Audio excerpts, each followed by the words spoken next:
Alzheimer hastalarıyla zıtlaşılmaması gerekir. Çünkü Alzheimer hastasıyla zıtlaşmak, hezeyanını destekleyen bir tutuma yol açarak size güvenini kaybetmesine yol açabilir. Annesi yıllar önce öldüğü halde annesine gideceğini söyleyen bir hastaya "annen öleli 30 sene oldu" demek yerine en sağlıklı yaklaşım biçimi önce hastayı sakin bir şekilde gerçeğe döndürmeye çalışmaktır. Bu işe yaramasa da hastanın dikkatini başka bir yöne çekmek veya kabul edilebilecek başka bir seçenek sunmaktır. O yüzden Alzheimer tedavisinde hastaya doğru yaklaşım için en önemli adım bunun bir hastalık olduğunu kabul etmek ve hastayı suçlamamaktır. Medikal Park Hastanesi nöroloji uzmanı Doktor Şerife Deniz Aktur'a Alzheimer hastalarına nasıl davranılması gerektiği konusunda şu önemli bilgileri verdi. Alzheimer hastasıyla zıtlaşmak hezeyanlarını tetikleyebilir. Yaşlandı, inatçı oldu, takıntılı oldu, onun için böyle yapıyor, insan bu kadar da unutmaz ki, herhalde dikkat çekmek için yapıyor diye düşünmek hastalara yapılabilecek en büyük haksızlıklardan biridir. Alzheimer tamamen organik kökenli bir beyin hastalığıdır. O yüzden ailesinde Alzheimer hastası olan kişilerin hastayla inatlaşmaması ve zıtlaşmaması gerekir. Hasta örneğin akşama doğru "burası benim evim değil, evime gideceğim, akşam oldu, annem bekliyor" diyebilir. Hatalı davranış şekli "doğru, annem bekliyor, evine gitmelisin, hadi evine götüreyim" demektir. Çünkü burada hastanın hezeyanını destekleyen bir tutum söz konusudur. Bunun sakıncası hasta birden "ama benim annem ölmüştü, hatta cenazede sen de vardın, sen bana yalan söylüyorsun" diyebilir ve size güvenini kaybedebilir. Yapılacak ikinci hata ise "sen deli misin, annen öleli 30 sene oldu, otur yerine" diyerek onunla zıtlaşmaktır. En sağlıklı yaklaşım biçimi önce hastayı sakin bir şekilde gerçeğe döndürmeye çalışmak, bu işe yaramazsa da mümkün olduğu kadar hastanın dikkatini başka bir yöne çekmek veya kabul edilebilecek başka bir seçenek sunmaktır. Örneğin önce "bak burası senin evin, hatta bunu da sen almıştın" demek, olmazsa da "belki şu an kafan karıştı, sen istersen önce bir şeyler içelim, sonra tekrar konuşuruz" yaklaşımını denemek zıtlaşmaktan kaçınmaktır. Israrla eşyasının çalındığını iddia eden hastaya da "belki bir yere koymuşsundur, istersen birlikte bakalım" şeklinde yaklaşılabilir. "Bugün hangi gün?" diye kesinlikle sormayın. Alzheimer hastalığında en sık uygulanan tavsiyeler arasında zihinsel aktivitelerin yer aldığını belirten uzman doktor Şerife Deniz Aktur'a şunları kaydetti. Alzheimer hastalığında bulmaca çözmek gibi keyif alınarak yapılan aktivitelerin beyne faydası çok yüksektir. Sohbet de hastalar için muhteşem bir zihin egzersizidir. Ayrıca sohbet içerisinde birçok bilgiyi aktif tutabilirsiniz. Sohbet içinde güncel olayları aktarabilirsiniz. Hastanın durumu çok ileri ise mevsimi, günü, yılı sohbet içerisinde bir konuya bağlayarak söyleyebilirsiniz. "Bugün günlerden ne? Hangi yıldayız?" gibi sorulardan kaçının. Hastada daha çok kaygıya neden olursunuz.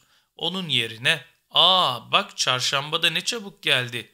Yarın da perşembe pazarı var. Aklımızda olsun da alınacaklar var" gibi ifadeler kullanılabilir. O yüzden asla hastayı test ediyor gibi davranmayın. Gündelik işinize yardım etmesini isteyebilirsiniz. Hastayla birlikte çeşitli hobilerin de yapılabileceğini vurgulayan uzman doktor Şerife Deniz Aktur'a gündelik işler hakkında şu bilgileri verdi.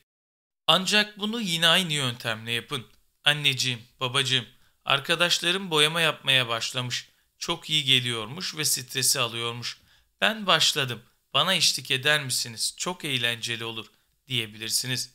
Bunun dışında sizin yaptığınız işe yardım etmesini de isteyebilirsiniz. Örneğin yemek yapıyorsanız verin eline fasulyeyi kırsın. Ama bunu yine "anneciğim sen çok güzel kırıyorsun. Ben senin gibi yapamıyorum. Yardım eder misin?" şeklinde yapın. Bunun yanında Alzheimer hastasıyla her gün yürüyüş yapmak, onu sık sık dışarı çıkararak bir parkta oturmak hem ortamın değişmesini hem de diğer insanlarla temas kurmasını sağlayarak olumlu sonuçlar verebilir. Müzik dinlemek, özellikle hastanın gençlik yıllarının popüler şarkıları, hastalık boyunca uzun süre sürdürülebilir. Alzheimer hastalığını engellemek mümkün mü? Uzman doktor Şerife Deniz Aktur'a, Alzheimer hastalarının ilk 5 risk faktörü içinde sırasıyla yaş, daha önceden geçirilmiş ciddi kafa travmaları, yüksek tansiyon, diyabet ve yüksek kolesterolün geldiğini söyledi. Aktur'a Alzheimer hastalığını engellemenin mümkün olup olmadığı sorusuna ise şöyle cevap verdi. Kalbiniz için olan her şey beyniniz için de iyidir. Yani yüksek tansiyonu düşürmek, kolesterol yüksekse düşürmek, diyabetiniz varsa tedavi etmek, kiloluysanız kilonuzu düşürmek, yeteri kadar ve dengeli beslenme şeklini uygulamak, taze meyve sebze tüketmek lazım. Bunları yaptığınızda Alzheimer hastalığının riski sıfıra inmiyor ama göreceli olarak azalıyor. Başka ilginç bir gözlem de işinde ön planda beynini kullanarak çalışan insanlarda Alzheimer hastalığının riski vücudunu kullanarak çalışanlara göre daha az. Yani beyni kullanmak belli ölçüde Alzheimer hastalığına karşı koruyor. Peki Alzheimer'ın tedavi yöntemleri nelerdir? Alzheimer geri dönüşü olmayan bir hastalıktır ve ne yazık ki kesin bir Alzheimer tedavisi yoktur. Ancak süreci yavaşlatıp belirtilerin şiddetini azaltan tedavi yöntemleri mevcuttur. Bu tedaviler hasta bireyin zihinsel kapasitesinin onarılması ve günlük yaşantısının kolaylaştırılmasını amaçlamaktadır.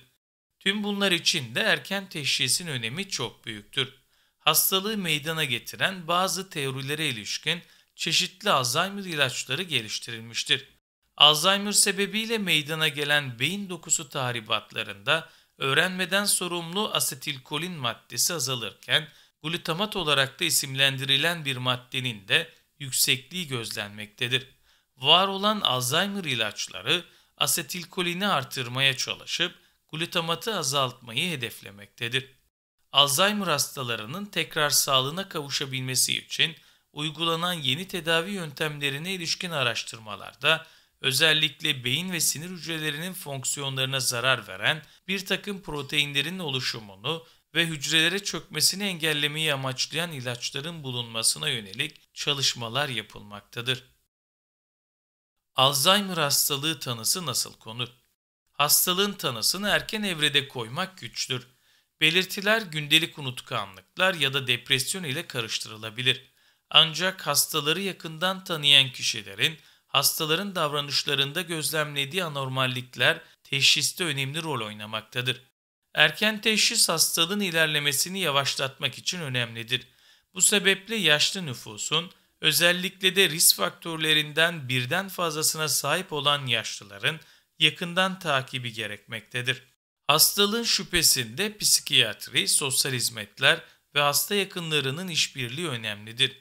Tanı için psikoterapi ve görüntüleme yöntemleri bir arada kullanılmaktadır. Bilgisayarlı tomografi, pozitron emisyon tomografisi, manyetik rezonans gibi yöntemlere ek olarak ayrıntılı anamnez, kan testleri, fiziksel muayene ve nöropsikolojik testler de tanı konulabilmesi için istenmektedir.